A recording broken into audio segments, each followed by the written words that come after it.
അമേരിക്കയ്ക്കു വേണ്ടി പോരാട്ടം തുടരുമെന്ന് പ്രസിഡന്റ് ഡൊണാൾഡ് ട്രംപ്. അമേരിക്കയെ മഹത്തായ രാജ്യമാക്കാനുള്ള ശ്രമങ്ങൾ തുടരും. വിജയങ്ങൾ തുടരും തോറും പോരാട്ടവും ആവർത്തിക്കും. അമേരിക്ക ആർക്കും കീഴടങ്ങില്ലെന്നും ട്രംപ് പറഞ്ഞു. അധികാരത്തിലെത്തി 100 ദിവസം തികഞ്ഞ വേളയിൽ നടത്തിയ പ്രസംഗത്തിലാണ് ട്രംപിന്റെ പ്രഖ്യാപനം. Our golden age has only just begun. We are one people, one family, and one glorious nation under God. We will never give in. We will never give up. We will never back down. We will never, ever surrender. We will fight, fight, fight, and we will win, win, win. Together, we will make America powerful again. We will make America wealthy again.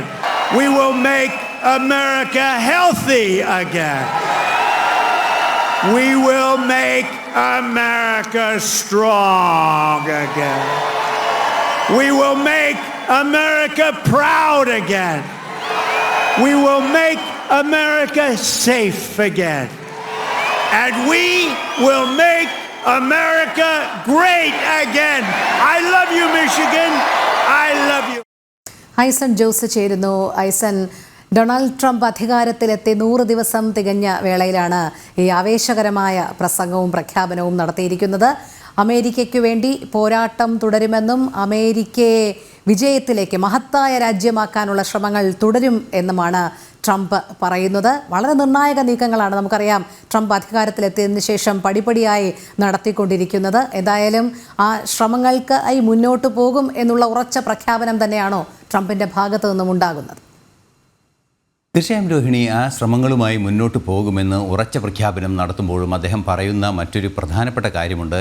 ഇപ്പോൾ നമ്മൾ കേട്ട ആ ശബ്ദശകലത്തിൽ തന്നെ വളരെ കൃത്യമായി അദ്ദേഹം പറയുന്നത് America ആർക്കു മുന്നിലും തോറ്റുകൊടുക്കില്ല, മാത്രമല്ല കൂടുതൽ ശക്തി ആർജിക്കുമെന്നാണ് അദ്ദേഹം പറഞ്ഞത്. അതിൽ നിന്നും വായിച്ചെടുക്കേണ്ട ഒരു ലോക രാഷ്ട്രീയ ക്രമമുണ്ട്. കൃത്യമായി നമുക്കറിയാവുന്നതാണ്, ഒരു കാലത്ത് ലോകത്തെ നിയന്ത്രിക്കുന്ന രീതിയിൽ അമേരിക്കയുടെ അധികാരങ്ങൾ നിലനിന്നിരുന്നു. ആ ഒരു സ്വഭാവത്തിലേക്ക്, അല്ലെങ്കിൽ ഒരു വാണിജ്യ രംഗത്തെ ഒരു ആധിപത്യത്തിലേക്കും അതുപോലെ തന്നെ ഒരു പരിധിവരെ സൈനിക ആധിപത്യത്തിലേക്കും നീങ്ങാനുള്ള ഒരു നിലപാട് തന്നെയാണ് അദ്ദേഹം വളരെ കൃത്യമായി പറയുകയും ചെയ്യുന്നത്. പല കാര്യങ്ങളും അദ്ദേഹം പറയുന്നുണ്ട്. നമുക്കറിയാവുന്നതാണ്, നേരത്തെ സൂചിപ്പിച്ചതുപോലെ പല വിഷയങ്ങളിലും നമ്മൾ നേരത്തെ സൂചിപ്പിച്ചതുപോലെ വളരെ കൃത്യമായ നിലപാടുകൾ പല ഇടങ്ങളിലും എടുത്തിരുന്നു എന്നതൊരു യാഥാർത്ഥ്യം തന്നെയാണ്. അത് കുടിയേറ്റക്കാരുടെ വിഷയത്തിലായാലും അതുപോലെ തന്നെ അടിയന്തരമായി അധികാരത്തിലെത്തിയാൽ ഉടൻ തന്നെ ചെയ്തു തീർക്കേണ്ട നിരവധി കാര്യങ്ങൾ. ഈ പ്രസംഗം ഏതാണ്ട് 30 മിനിറ്റോളം നീണ്ടു നിന്ന ഒരു പ്രസംഗമാണ്. അതിൽ വളരെ കൃത്യമായി പല കാര്യങ്ങളും പറയുന്നുണ്ട്. അതിൽ ഏറ്റവും സുപ്രധാനമായി അദ്ദേഹം എടുത്തു പറയുന്നത് അമേരിക്കയെ വീണ്ടും മഹത്തരമാക്കും. അതായത് അദ്ദേഹത്തിൻ്റെ തെരഞ്ഞെടുപ്പ് വേളയിൽ അദ്ദേഹം മുന്നോട്ട് വെച്ചിരുന്ന അതേ പ്രഖ്യാപനം തന്നെ വീണ്ടും പ്രഖ്യാപിക്കുകയാണ്, അല്ലെങ്കിൽ വീണ്ടും അത് ആവർത്തിക്കുകയാണ്.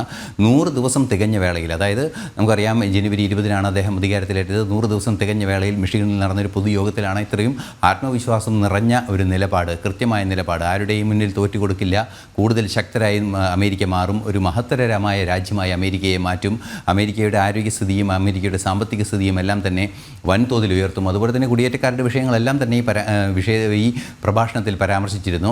അത്തരത്തിൽ വിശദമായ ആത്മവിശ്വാസം നിറഞ്ഞ, ജനങ്ങളിലേക്ക് ഇറങ്ങിച്ചെല്ലുന്ന നിലപാടുകൾ നിറഞ്ഞ ഒരു പ്രഖ്യാപനം തന്നെയായിരുന്നു 100 ദിവസം തികഞ്ഞ വേളയിൽ ട്രംപിൻ്റെ ഭാഗത്തു നിന്ന് ഉണ്ടായത്. ശരി, ഐസൺ ജോസാണ് വിവരങ്ങൾ നൽകിയത്.